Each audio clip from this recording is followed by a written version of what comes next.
But I don't think anything's gonna happen to Dan Snyder.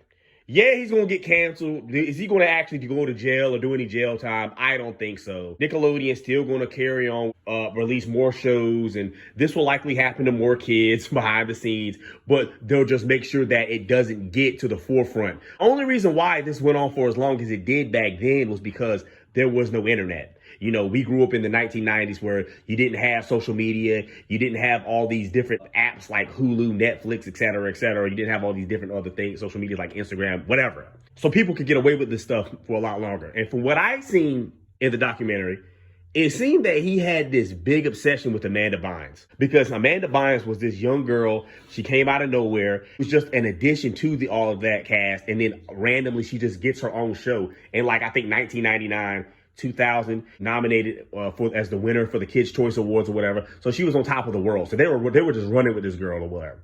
And then you kind of stop seeing her you don't see her anymore. Then Drake and Josh get their show, and I guess it's when he starts messing around with Drake or whatever, or preying on Drake.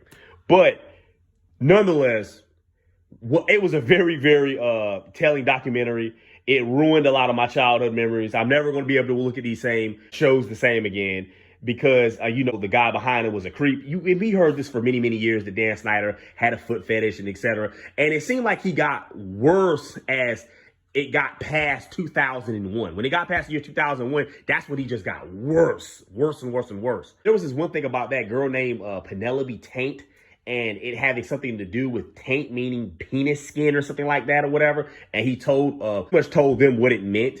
And then said, don't tell anybody what this means. I don't want anybody to know, whatever. When they sat down at this meeting, they asked him, hey, does this mean that or whatever? He was like, oh, no. And they said, okay. And they went ahead and just went along with the name. But yeah, man, he was definitely powerful. He pretty much was running Nickelodeon. And did the foot logo start with him or whatever? Yeah, I mean, like they said the foot logo. Because I know he came to work at Nickelodeon in 94. Yeah. They said the foot logo existed because they didn't have enough money to create another logo. Tell me how much sense that makes. That makes no sense at all. And it just so happened that feet were included in almost every one of Dan Snyder's shows. And that stuff with Ariana Grande, with her holding the potato and making the sexual sound like, I'm trying to squirt juice out of it. And then, Matthew, this is crazy, right? Remember the guy, there was this one black kid, he was on All That. And he's named Noseboy. Yeah. And he had like this big nose on his face. And then he had like these little brown noses on his arms, like penises. And then it had him squirt this stuff on this girl's face that was like supposed to be like the cum shot. Yeah. Bruh. Another thing, how did parents not notice this? Dan Snyder is the target. Is the people that also need to be angry. Oh, no. There's more people behind the scenes. Yeah, because Dan Snyder was very powerful in Nickelodeon, but he didn't have all the power. He was not the one that created the Nickelodeon logo. Even if he did, they were the ones that put it on their network.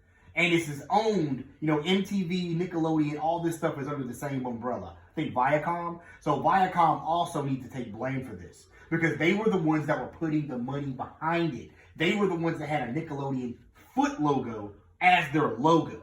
That wasn't just Dan Snyder. He was just a guy making TV shows that they were, putting on the network.